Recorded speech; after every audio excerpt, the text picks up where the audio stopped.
नमस्कार बच्चों, कैसे हैं आप सब? आशा करती हूँ आप सभी अच्छे होंगे, स्वस्थ होंगे, खुश होंगे और अपनी पढ़ाई भी अच्छे से कर रहे होंगे। तो जैसा कि आप सभी जानते हैं, मैं हूँ आपकी हिंदी की अध्यापिका और मैं स्वागत करती हूँ आप सभी का आईसीटी वर्चुअल क्लासरूम में। और आज हम यहाँ पर एकत्रित हुए हैं पढ़ने के लिए क्लास 11th की हिंदी। क्लास 11th की हिंदी में हम पढ़ रहे थे शब्द निर्माण की जो प्रक्रिया है, उसमें हम पढ़ रहे हैं उपसर्ग यानी कि प्रीफिक्स। प्री यानी कि पहले, फिक्स यानी कि जुड़ने वाला। तो किस तरह से जो ये हमारे उपसर्ग है, इनसे हम एक नया शब्द बनाते हैं, एक नए शब्द का निर्माण करते हैं, ये हम यहाँ पर देख रहे हैं। तो हम शुरू करते हैं अपने आज के सेशन को। आप सभी रेडी हो जाइए, कॉपी पेन पेंसिल लेकर चलते हैं स्मार्ट बोर्ड की तरफ। सभी बच्चे ध्यान पूर्वक पढ़ेंगे और समझने का प्रयास करेंगे। तो जो हमारा लास्ट सेशन था, यहाँ पर हम उपसर्ग पढ़ रहे थे और उपसर्गों में हमने आपको बताया था कि आपके जो उपसर्ग होते हैं वो आपके 3 या 4 टाइप के आपके उपसर्ग होते हैं। सबसे पहले हमने यहाँ पर उपसर्गों के बारे में आपको बताया था। एक बार हम अपनी पिछली क्लास को रिवाइज कर देते हैं। जिन बच्चों ने अपनी पिछली क्लास जो बच्चे नहीं ले पाए थे वो भी यहाँ पर समझ जाएंगे कि क्या होते हैं उपसर्ग यानी कि प्रीफिक्स। तो जैसे कि हमने कहा, प्री का अर्थ होता है पहले, फिक्स का अर्थ होता है जुड़ने वाला। तो वो शब्दांश, देखिए परिभाषा इस प्रकार से हम लिखेंगे कि जो शब्दांश किसी भी मूल शब्द के पहले जुड़कर, प्रीफिक्स के पहले जुड़कर एक नए शब्द का निर्माण करता है या शब्द के अर्थ को परिवर्तित कर देता है या शब्द के अर्थ में एक विशेषता ले आता है, उसको हम उपसर्ग यानी कि प्रीफिक्स कहते हैं। जैसे हमने यहाँ पर मूल शब्द लिया है, आप देख सकते हैं एक ही मूल शब्द हमने यहाँ पर लिया है और अलग अलग प्रकार के हमने यहाँ पर आपके उपसर्ग लिए हैं यानी कि प्रीफिक्स हमने अलग अलग टाइप्स के लिए हैं। और फिर जब हमने इनको मिलाया तो आप देख सकते हैं कि जो शब्द हमारे बने हैं वो सभी एक दूसरे से अलग हैं, सभी के अर्थ एक दूसरे से अलग हैं और सभी अर्थ जो है अपने आप की सभी की अर्थ में एक अलग विशेषता है। जैसे हमने कार यहाँ पर एक मूल शब्द लिया और उसमें अलग अलग तरह के यहाँ पर शब्दांश जोड़े, जैसे प्र, तो प्र धन कार, प्रकार। इसी तरह आ धन कार, आकार। उप धन कार, उपकार। अलंग धन कार, अलंकार। तो इस तरह से हमने यहाँ पर अलग अलग शब्द बनाए और इन अलग अलग शब्दों का प्रयोग हम अलग अलग प्रकार के वाक्यों में करते हैं। यानी कि जैसे हम तुम किस प्रकार नाचोगे, अंगूर का आकार छोटा है, सदा उपकार करना सीखो, अलंकार सौंदर्य की वृद्धि करते हैं। ठीक है, तो अलग अलग प्रकार का जो शब्द है वो आपके अलग अलग प्रकार के वाक्यों में काम आ रहा है। तो इस प्रकार हमने उपसर्गों को समझा था और फिर उसकी परिभाषा हमने यहाँ पर बनाई। उपसर्गों की क्या परिभाषा है आप देख सकते हैं, जो मूल शब्द के प्रारंभ में जुड़कर उनके अर्थ में परिवर्तन या विशेषता ला देते हैं, उन्हें उपसर्ग कहा जाता है। और विशेषताएं क्या बताई कि क्योंकि प्रीफिक्स है तो प्रारंभ में जुड़ता है। ठीक है, प्रीफिक्स है तो प्रारंभ में जुड़ता है। और दूसरा, स्वतंत्र रूप से प्रयोग नहीं किया जा सकता। आप प्र या इस तरह के शब्दों को आप स्वतंत्र रूप से नहीं पढ़ सकते हैं। ये शब्दों के पूर्व में जुड़कर उनका अर्थ बदल देते हैं। जब भी आप पढ़ेंगे तो उसका जो भी शब्द पहले होगा, जैसे हमने कार पढ़ा था, कार शब्द हमने मूल शब्द यहाँ पर पढ़ा था, तो सबका एक ही अर्थ वहां पर निकल रहा था, car car car car car. मूल शब्द कार था, हमने उसमें अलग अलग तरह के जब शब्दांश जोड़े तो उन सभी के अर्थ जो है परिवर्तित हो गए, उन सभी के अर्थ बदल गए। और इसी तरह से हमने अब उपसर्गों के प्रकार यहाँ पर बताए। तो उपसर्गों के प्रकार में हमारा संस्कृत के उपसर्ग हमने पढ़े, उसके बाद हमने हिंदी के उपसर्ग यानी कि हिंदी के उपसर्ग हमने यहाँ पर पढ़े कि हिंदी में आपके कौन कौन से उपसर्ग होते हैं। उसके बाद हम आगे अपना जो हमारा सेशन है उसमें हम पढ़ेंगे उर्दू और फारसी के तथा अंग्रेजी के उपसर्ग। तो सबसे पहले हमने यहाँ पर संस्कृत के उपसर्गों को पढ़ा। तो संस्कृत के उपसर्गों में हमने क्या पढ़ा? संस्कृत के उपसर्गों के बारे में हमने यहाँ पर पढ़ा कि जो संस्कृत के उपसर्ग होते हैं इनका हम पहले अर्थ निकालते हैं। जैसे अति, अति का अर्थ होता है अधिक, तो अतिशय, अति प्रिय, अतियंत। फिर उसके बाद अप का अर्थ होता है बुरा, अपमान, अपयश, अपकार। इसी तरह से अभी का अर्थ होता है सामने या निकट, तो अभिमान या अभियान। इस तरह से हमने यहाँ पर संस्कृत के बहुत सारे आपको लिखवाए थे उपसर्ग। उसके बाद हमने हिंदी के उपसर्गों के बारे में बात की। तो हिंदी के उपसर्ग बिल्कुल इसी तरह के होते हैं। जैसे हमने कहा तो का अर्थ होता है अभाव या निषेध। अथाह, अजर, अचल। अन का अर्थ भी सेम होता है अभाव या निषेध। अनपढ़, अनमोल। अध का अर्थ होता है आधा, अधपका, अधकचा। का अर्थ होता है बुरा, तो बुरा यानी कि कपूत, कुमार्ग। इसी तरह से यहाँ पर हमने और भी एग्जाम्पल आपको बताए थे हिंदी के उपसर्गों से जुड़े हुए। अब हमारा जो आज का टॉपिक है वो है उर्दू फारसी के उपसर्ग। नंबर 3 हमारा टॉपिक है उर्दू फारसी के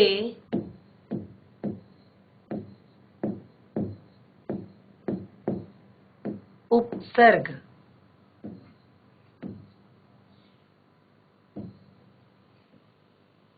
उर्दू फारसी के उपसर्ग। उर्दू फारसी के उपसर्ग यानी कि जो शब्द होंगे, जो आपके उपसर्ग होंगे वो आपके कैसे होंगे?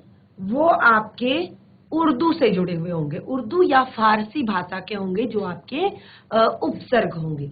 उन्हीं से आप नया शब्द बनाएंगे मूल शब्द में जोड़कर। जब आप उसको मूल शब्द में जोड़ देंगे तो उसी से आपका नया शब्द बनेगा। जैसे उपसर्ग है आपका, और उसके बाद हम उसका अर्थ लिखेंगे। अल,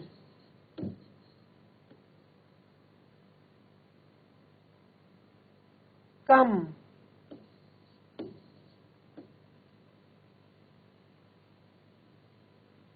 दर, पे।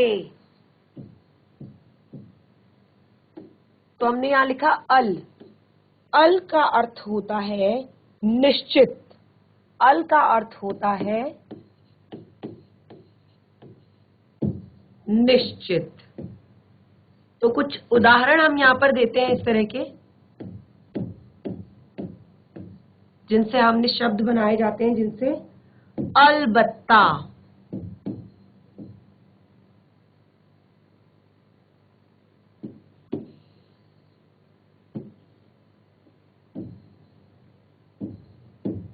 अलबत्ता, या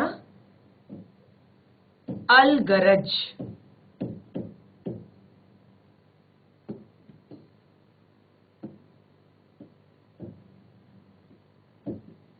ठीक है। उसके बाद हमारा था कम। कम, कम का अर्थ होता है थोड़ा या हीन। थोड़ा या हीन। ठीक है। तो उदाहरण हम इसके देंगे कमजोर। जो ये सारे शब्द बन रहे हैं ये आपके उर्दू के शब्द बन रहे हैं या फारसी के शब्द बन रहे हैं, क्योंकि जो हम शब्द यहाँ पर उपसर्ग जो हम ये प्रयोग कर रहे हैं ये सारे हमारे आपके उर्दू या फारसी के उपसर्ग हैं। कम उम्र, कम अक्ल, इस तरह से। अगला है हमारा दर। तो दर का अर्थ होता है मैं। इसको हम किस तरह से इसका उदाहरण देंगे? दरकार, दरमियान,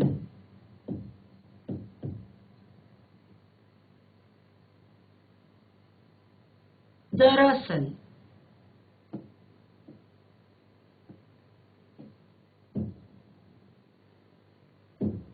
असल। इसी तरह से एक शब्द हमने लिया है यहाँ पर बे। बे का अर्थ होता है बिना। बे का अर्थ होता है बिना। तो बिना यानी कि बेवजह,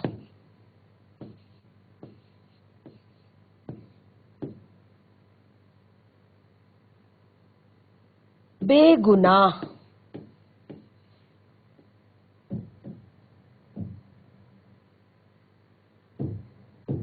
बेईमान,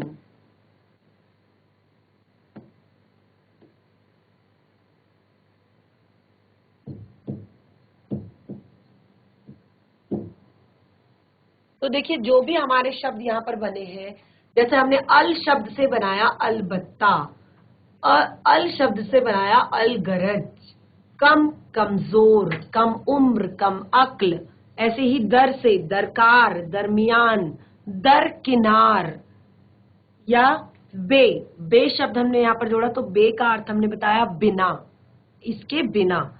तो जैसे हमने कहा बेवजह, बिना वजह के। बेगुनाह, बिना कोई गुनाह किए। बेईमान, ईमान के बिना, यानी कि जिसका कोई ईमान ना हो, बेईमान। ठीक है, तो ये सारे शब्द जो हैं आपके उर्दू और फारसी के हैं। तो इस तरह से इसमें और भी बहुत सारे एग्जाम्पल्स हैं, क्योंकि ये उर्दू और फारसी यानी कि दो तरह की भाषाएं इसमें हैं। तो देखिए, गैर, आपका गैर का अर्थ होता है निषेध, निषेध या नहीं। गैर का क्या अर्थ होता है? गैर का अर्थ होता है निषेध या नहीं। तो देखिए, गैर कानूनी, यानी कि जो कानून में नहीं है, गैर कानूनी। गैर जरूरी,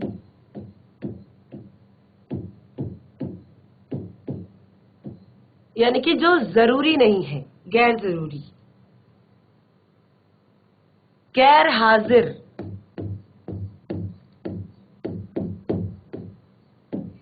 जो उपस्थित नहीं है, जो हाजिर नहीं है, गैर हाजिर। तो इस तरह से इसके आप शब्द यहां पर बना सकते हैं। बद,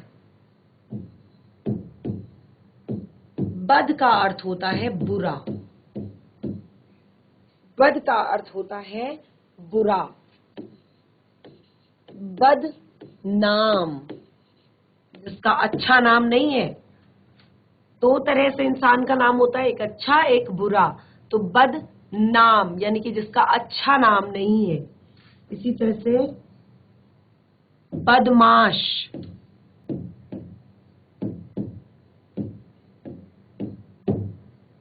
जो बुरा व्यक्ति है। बदमाश, बद यानी कि बुरा, मास यानी कि मनुष्य। बद बेकार, अच्छा इंसान नहीं है बदमाश। बदबू, बदबू, बद का अर्थ है बुरा, बू का अर्थ है स्मेल। तो गंदी स्मेल, बदबू। ठीक है, तो इस तरह से देखिए आप पूरे नए नए शब्द हमारे बन रहे हैं। किससे? अलग अलग भाषाओं से लिए गए शब्दांशों से। ठीक है, तो जिनको हम अपने डेली रूटीन में, देखिए बदनाम, बदमाश, बदबू, ऐसे शब्द हम दिन में कम से कम 4 से 6 बार अपने जबान से निकालते हैं, बोलते हैं, ऐसे शब्दों का प्रयोग हम करते हैं, लेकिन हमें नहीं पता होता कि ये शब्द हमारे कैसे बने, इन शब्दों का निर्माण कैसे हुआ। तो देखिए यही शब्द निर्माण की जो प्रक्रिया है वही हम यहाँ पर पढ़ रहे हैं। तो हमने कहा उपसर्गों के द्वारा, प्रीफिक्स के द्वारा किस तरह से शब्द निर्माण किया जाता है। तो सबसे पहले हमने संस्कृत के कुछ प्रीफिक्स लिए, संस्कृत के कुछ शब्दांश लिए। देखिए शब्दांश यानी कि एक शब्द का छोटा सा भाग, एक शब्द का छोटा सा अंश। तो हमने कहा, जैसे हमने यहाँ पर लिया बद, तो बद का अर्थ बता दिया हमने कि क्या होता है, बुरा। अब आपको समझने में कोई दिक्कत नहीं। बदनाम, जिसका बुरा नाम है। बदमाश, जो अच्छा व्यक्ति नहीं है। बदबू, जो अच्छी स्मेल नहीं है। इसी तरह से ला, ला का अर्थ होता है बिना, ला का अर्थ भी होता है बिना। तो ऐसे भी बहुत सारे शब्द हैं, जैसे ला जवाब, ला यानी कि बिना, जवाब यानी कि जवाब जिसका कोई जवाब ही ना हो, जवाब के बिना, वाह ला जवाब है। लाचार,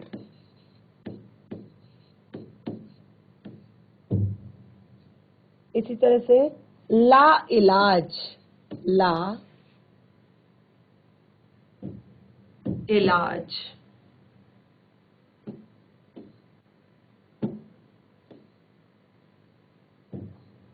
ला इलाज यानी कि जिसका कोई इलाज ना हो। ठीक है, ला इलाज।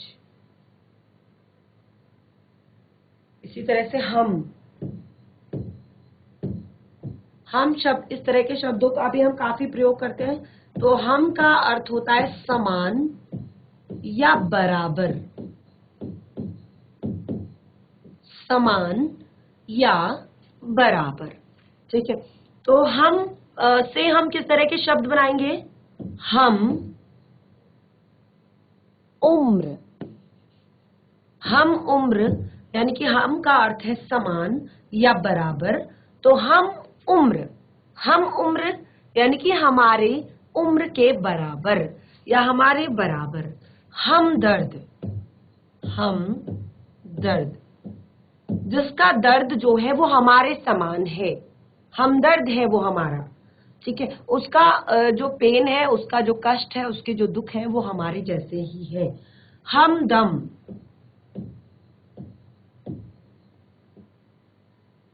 ठीक है। तो इस तरह के शब्द, ये जो शब्द हमारे बने हैं, ये सारे शब्द आपके उर्दू और फारसी, उर्दू और उर्दू और फारसी शब्दों के उपसर्गों से लिए गए हैं, यानी कि उर्दू और फारसी के शब्दांशों से लिए गए हैं। तो अभी तक हमने यहाँ पर 3 तरह के आपके उपसर्ग पढ़ लिए हैं, संस्कृत के उपसर्ग, हिंदी के उपसर्ग और उर्दू और फारसी के उपसर्ग। अब हम बहुत ही इंपॉर्टेंट अगला हमारा जो उपसर्ग है उसको पढ़ेंगे, वो हमारा है अंग्रेजी के उपसर्ग। अगला हमारा टॉपिक है अंग्रेजी के उपसर्ग। नंबर 4 है अंग्रेजी के उपसर्ग।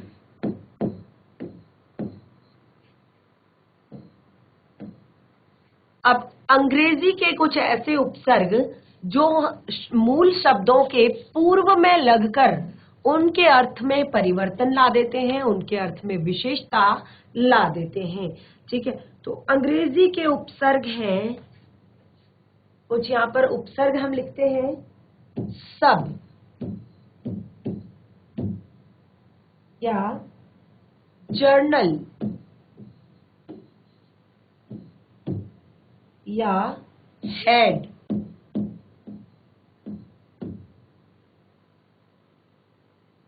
या डिप्टी। ठीक है, तो ये तो है आपके उपसर्ग। अब इनके अर्थ यहां पर क्लियर करेंगे आपको। उसके बाद उदाहरण इससे जुड़े हुए। तो सब का अर्थ होता है इंग्लिश में। इंग्लिश का देखिए शब्द के आधार पर ही जैसे उर्दू में इसका अर्थ क्या होता है, हिंदी में इसका अर्थ क्या होता है, इंग्लिश संस्कृत में इसका क्या अर्थ होता है, वो हमने यहाँ पर बताया।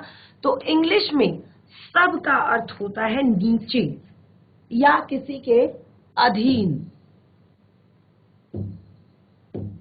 अधीन या नीचे।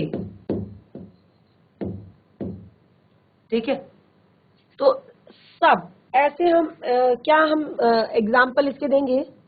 सब इंस्पेक्टर,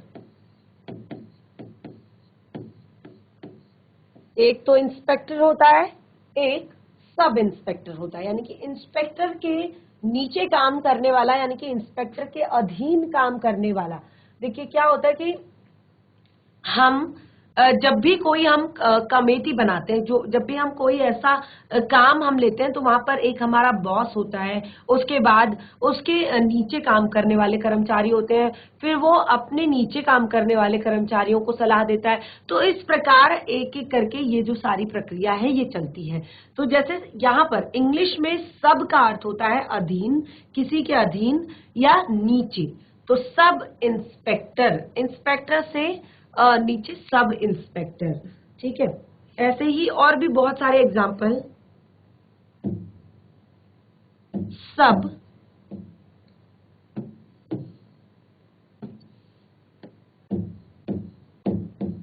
कमेटी,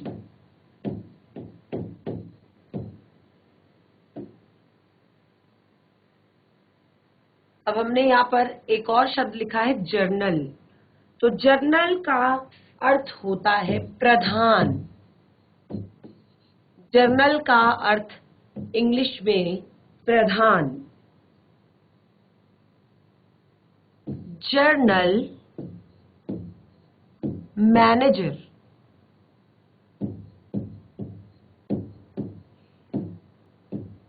ठीक है। ऐसे ही एक शब्द यहाँ पर लिखा हुआ है हेड। हेड का अर्थ होता है मुख्य। हेड का अर्थ होता है मुख्य। तो इसके उदाहरण क्या होंगे। हेड मास्टर, हेड मास्टर, या हेड क्लर्क। ठीक है, एक शब्द हमने यहाँ पे और लिखा है उपसर्ग डिप्टी। डिप्टी का क्या अर्थ होता है। डिप्टी का अर्थ होता है सहायक। डिप्टी का क्या अर्थ होता है, सहायक।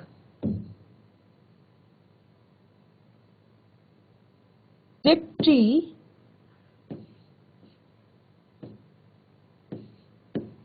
Director,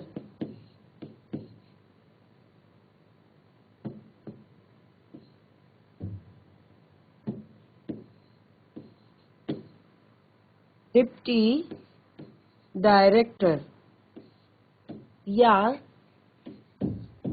deputy commissioner.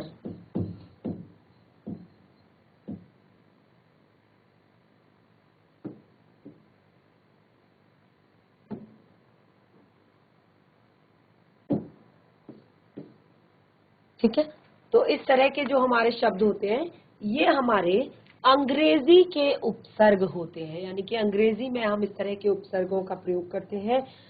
एक और हम कुछ और एग्जाम्पल यहाँ पर लिखेंगे अंग्रेजी के। वाइस,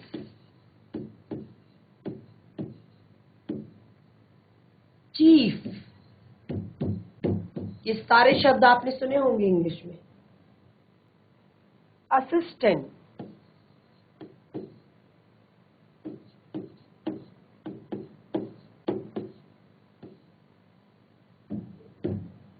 तो देखिए वाइस का अर्थ होता है आपका उप।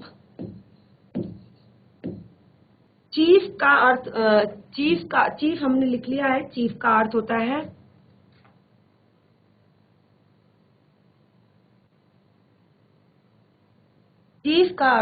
मुख्य। चीफ का अर्थ होता है मुख्य, ठीक है। असिस्टेंट का अर्थ होता है सहायक।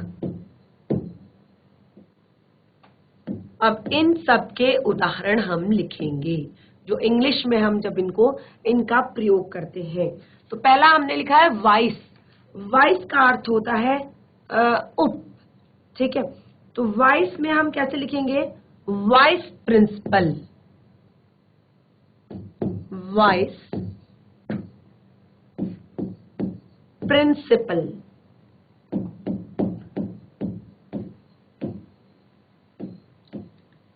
या वाइस चांसलर।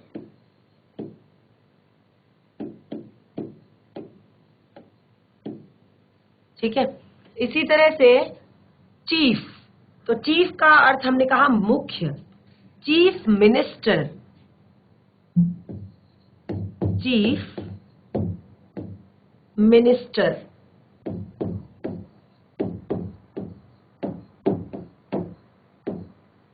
या चीफ सेक्रेटरी। चीफ सेक्रेटरी,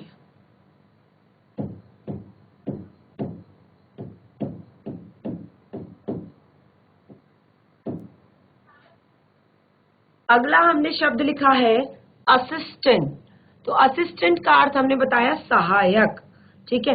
तो असिस्टेंट क्लर्क, असिस्टेंट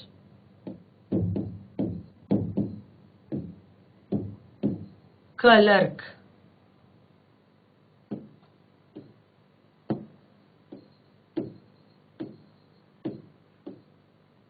या असिस्टेंट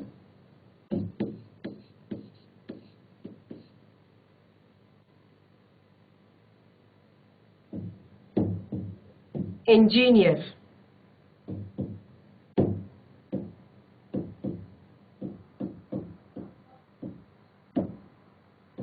असिस्टेंट इंजीनियर। तो इस तरह से हमने यहाँ पर चारों अलग अलग तरह के जो हमारे उपसर्ग हैं ये हमने पढ़ लिए हैं और सभी के एग्जाम्पल हमने लिख लिए हैं। जिस बच्चे ने इससे पिछली क्लास जो अटेंड नहीं कर पाया है वो भी समझ गया होगा, क्योंकि सारी चीजें यहाँ पर मैंने आप लोगों को रिवाइज कर दी हैं कि क्या है आपके संस्कृत के उपसर्ग, क्या है आपके हिंदी के उपसर्ग, क्या है आपके उर्दू फारसी के उपसर्ग, और क्या है आपके यहाँ पर अंग्रेजी के उपसर्ग।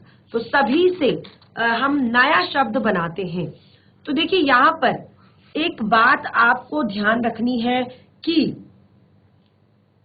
विशेष है ये आपके इस पाठ का, इस यहाँ पर उपसर्ग जो आप पढ़ रहे हैं कि जो भी संस्कृत के उपसर्ग होते हैं उसमें तत्सम शब्दों के साथ हिंदी उपसर्गों या तत्भव शब्दों का प्रयोग होता है। उर्दू फारसी के जो उपसर्ग होते हैं उनके साथ उर्दू तथा अंग्रेजी के उपसर्गों का प्रयोग होता है। और अंग्रेजी शब्द जो अंग्रेजी के उपसर्ग होते हैं उसमें आपका अंग्रेजी के शब्दों का प्रयोग होता है। तो ये चीज आप यहाँ पर क्लियरली देख रहे हैं और आपने यहाँ पर विद एग्जाम्पल्स इनको समझ लिया है। तो बच्चों उपसर्ग वाला जो हमारा ये टॉपिक है, ये टॉपिक हमारा कंप्लीट हो चुका है और इससे जुड़ी हुई जो सारी बातें हैं वो हमने क्लियर कर ली है कि क्या होते हैं उपसर्ग और कैसे हम इनसे नया शब्द बनाते हैं, कैसे हम इनसे शब्द निर्माण करते हैं। तो आज का टॉपिक हमारा यहीं पे समाप्त होता है। हम मिलेंगे अपने नए टॉपिक के साथ अपने नेक्स्ट सेशन में। तो आप सभी आज का जो भी हमने टॉपिक पढ़ा है इसको घर पर जरूर रिवाइज करें, क्योंकि इसके बाद हमारा जो नेक्स्ट टॉपिक होने वाला है वो है प्रत्यय, तो उसको भी हम शब्द निर्माण के रूप में ही पढ़ेंगे, यानी कि वो भी आपके शब्द निर्माण की ही एक प्रक्रिया है। उससे भी आपका एक नया शब्द ही बनता है। तो इसको घर पर जरूर रिवाइज करें। मिलेंगे अपने नेक्स्ट सेशन में, तब तक के लिए धन्यवाद। आपका दिन शुभ हो।